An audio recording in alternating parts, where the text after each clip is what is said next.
Halo teman-teman, perkenalkan nama saya Nikadek Bintang Deliana, absen 21 dari kelas 11 MIA 3. Pada video kali ini, saya akan memaparkan mengenai kasus pelanggaran HAM yang berkaitan dengan perspektif Pancasila.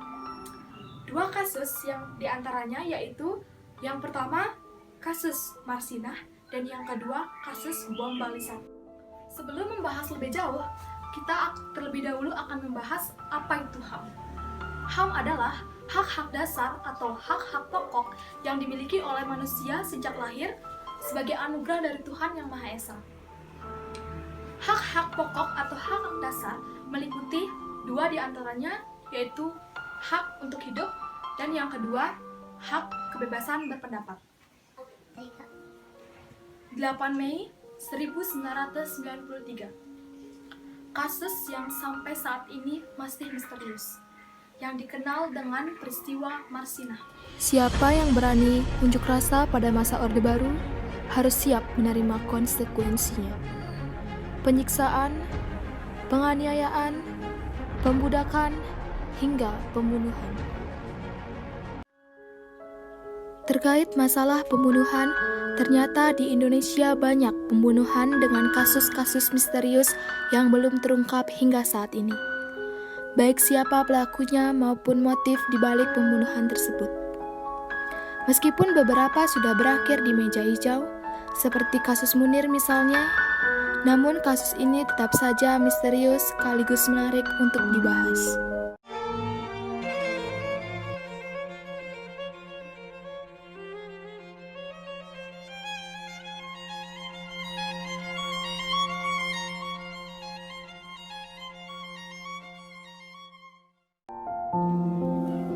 Melalui masa pemerintahan Orde Baru, masa kepresidenan Soeharto melakukan intervensi yang kuat untuk mengatur protes buruh. Melalui Surat Bakortanas nomor 2/1990 dan Keputusan Menteri Tenaga Kerja nomor 342 yang menjelaskan jika ada perselisihan antara buruh dan pengusaha, maka yang memediasi ialah pihak militer. Aparat keamanan memiliki kewenangan untuk menertibkan para buruh yang melakukan perlawanan kepada pemilik perusahaan. Salah satu korban dari aturan ini ialah Marsinah.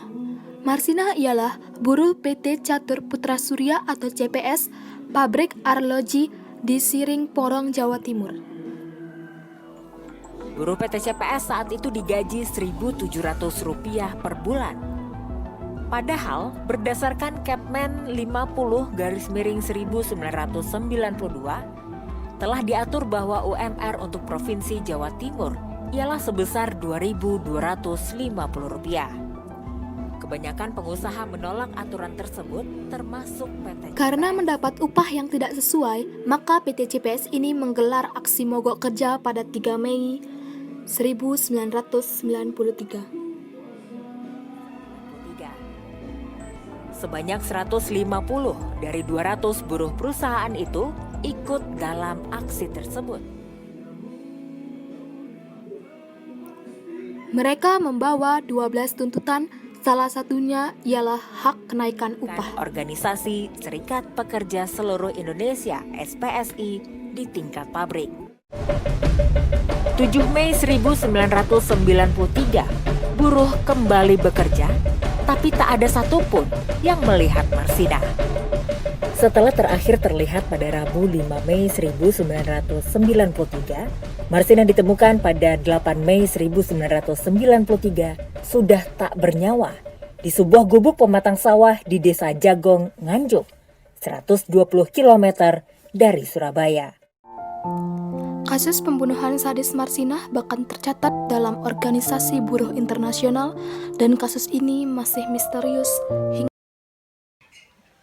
Pejuang HAM yang bernama Marsinah merupakan pengunjuk rasa di PT Catur Putra Surya atau CPS pada tahun 1993. Setelah melakukan mogok kerja selama 3 hari, pada tanggal 7 Mei 1993, buruh kembali bekerja. Tetapi tidak ada yang menemukan Marsinah. Keesokan harinya, pada tanggal 8 Mei 1993, Marsinah ditemukan tergeletak di hutan dengan badan yang berlumuran darah dan banyak sekali bekas luka memar. Penganiayaan terhadap buruh sangatlah keji, terlebih korbannya adalah perempuan. Jadi saya berharap dalam hal ini tidak ada lagi penganiayaan terhadap buruh, apalagi sampai kehilangan nyawanya. Dalam kasus ini terjadi pelanggaran HAM berat karena terdapat unsur penganiayaan dan unsur pelanggaran HAM, yaitu terdapat pada pasal 9 Undang-Undang Nomor 26 Tahun 2000 tentang unsur kejahatan manusia dan unsur pelanggaran HAM. Dasar hukum yang dilanggar yaitu terdapat pada sila kedua Pancasila yang berbunyi kemanusiaan yang adil dan beradab. Di dalamnya berisi perbuatan yang berkaitan dengan kemanusiaan seperti penganiayaan, penyiksaan, pembudakan, bahkan sampai pembunuhan. Jadi, kita sebagai makhluk sosial perlu memperjuangkan HAM milik kita sendiri. Di samping itu juga, kita juga harus menghormati dan menjaga HAM milik orang lain. Jangan sampai kita membuat pelanggaran HAM dan jangan sampai juga HAM kita sendiri diinjak-injak oleh orang lain. Maka dari itu, kita perlu menyelaraskan atau menyeimbangkan antara HAM milik kita sendiri dengan HAM orang lain. Pada tanggal 12 Oktober 2002, terjadi tragedi peristiwa pengeboman paling parah di sejarah Indonesia, yang menjadikan tragedi kemanusiaan paling besar di Pulau Dewata, Bali. Terdapat 202 korban jiwa dan 209 korban mengalami luka-luka. Kebanyakan korban adalah wisatawan asing yang sedang berkunjung ke Pulau Dewata, Bali. Bom Bali adalah balas dendam para teroris karena banyak umat muslim yang terbunuh pada peristiwa Paso dan Ambon. Selain itu, bom Bali juga dilakukan untuk membela rakyat dalam sejarah perang Afghanistan atas penindasan yang dilakukan oleh Amerika. Pengeboman adalah salah satu peristiwa tragedi yang luar biasa dan kejam yang dilakukan oleh para terorisme. Terorisme memiliki paham radikal untuk menciptakan negara sesuai dengan keinginannya masing-masing.